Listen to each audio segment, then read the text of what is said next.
Class 11th math है, chapter 4 है आपका कॉम्प्लेक्स नंबर।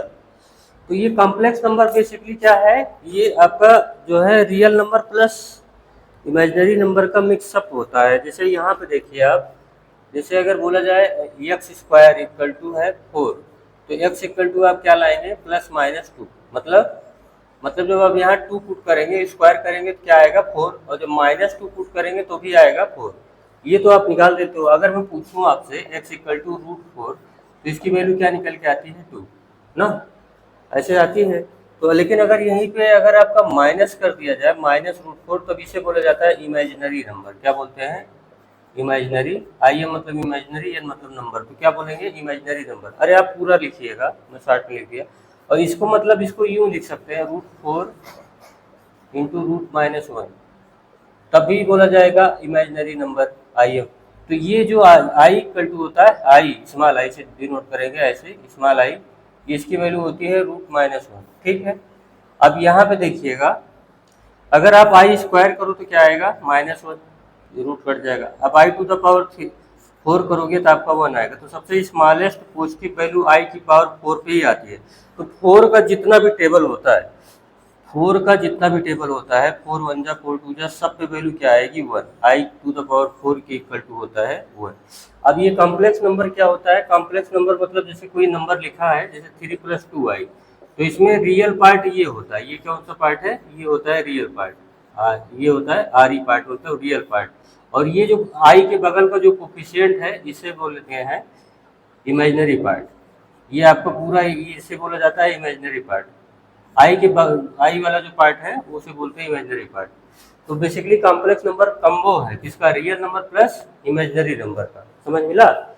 मतलब मिक्सचर है, real number plus imaginary number का मिक्सचर है आपका कॉम्प्लेक्स नंबर।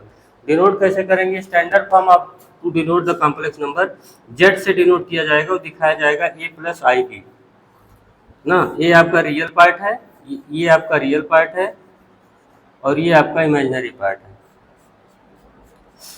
ये आपका इमेजिनरी पार्ट है, ठीक है। ये रियल पार्ट है और ये इमेजिनरी पार्ट है।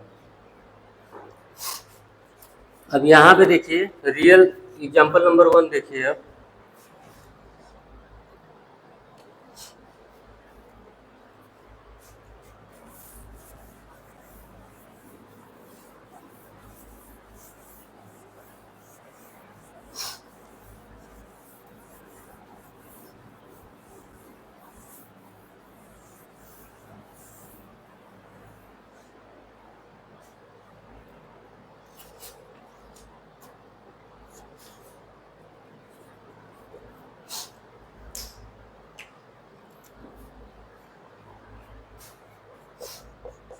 एग्जांपल नंबर है 1।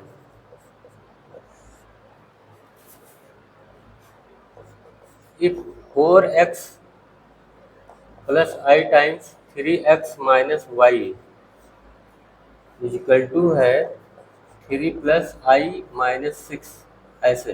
तो अपने को x एंड y निकालना है। तो देखो ये वाला रियल पार्ट है और ये i के बगल वाला इमेजिनरी पार्ट होता है। यहाँ पे ये वाला रियल पार्ट है और ये वाला आपका इमेजिनरी पार्ट है। तो दोनों कंपेयर करके इक्वल करेंगे।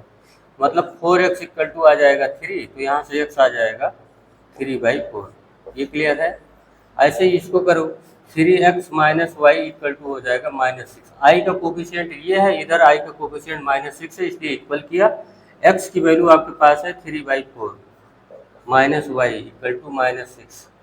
तो y इक्वल टू हो जाएगा 9/4 + 6, 6 4 जा 24 और 9 33/4। तो y इक्वल टू हो गया 33/4।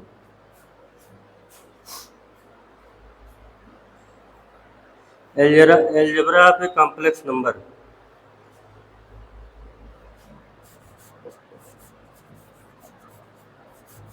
एलजेब्रा ऑफ ए कॉम्प्लेक्स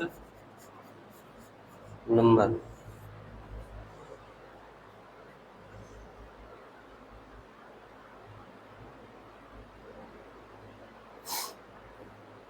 अब देखिए, अगर दो कॉम्प्लेक्स नंबर का सम करेंगे तो कॉम्प्लेक्स नंबर ही आएगा। जैसे पहला है a+ib और z2 क्या है?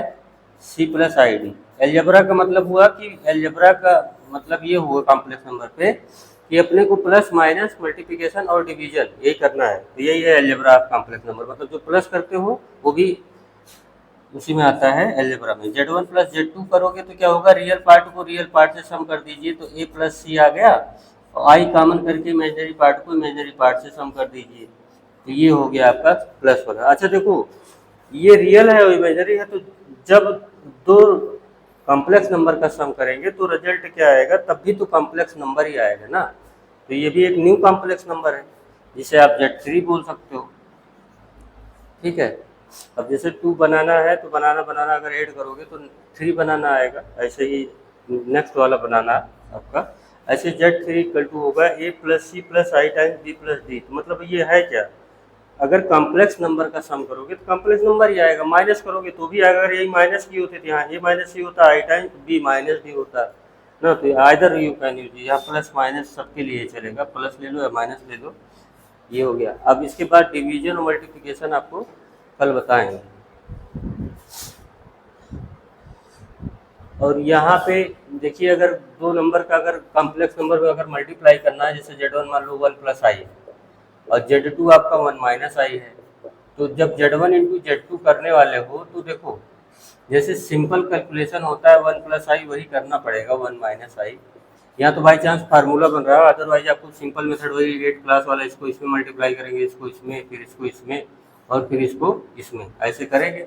फिर लाइक टर्म और अनलाइक टर्म का सम करेंगे। देखो 1 माइनस आई प्लस आई माइनस आई स्क्वायर। अब देखो plus I minus I cut जाएगा, 1 माइनस आई स्क्वायर की वैल्यू -1 होती है, अभी अभी जस्ट बताया था। 1 प्लस 1 इक्वल टू 2।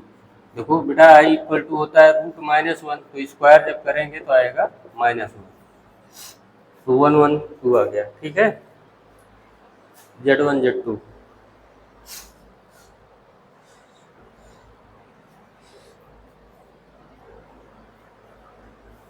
अब यहाँ दीजिए addition of complex number satisfy the follow. एक क्लोजर ला फॉलो करेगा Z1 प्लस Z2। क्लोजर ला मतलब अगर 2 कॉम्प्लेक्स नंबर का सम करेंगे तो भी कॉम्प्लेक्स नंबर ही आएगा। कम्यूटेटिव ला मतलब Z1 plus Z2 equal to हो गया Z2 प्लस Z1। कम्यूटेटिव ला का मतलब हो गया आपका, जैसे Z1 प्लस Z2 अगर बोला जाए तो Z2 प्लस Z1, ये आपका कम्यूटेटिव ला है, कम्यूटेटिव ला हो गया। या Z1 into Z2 equal to Z2 into Z1, ये भी तो कम्यूटेटिव ला को फॉलो करेगा। ठीक है, और एसोसिएटिव ला मतलब होता है एक बार एक जन के साथ थे, एक बार दूसरे जन के साथ हो गए।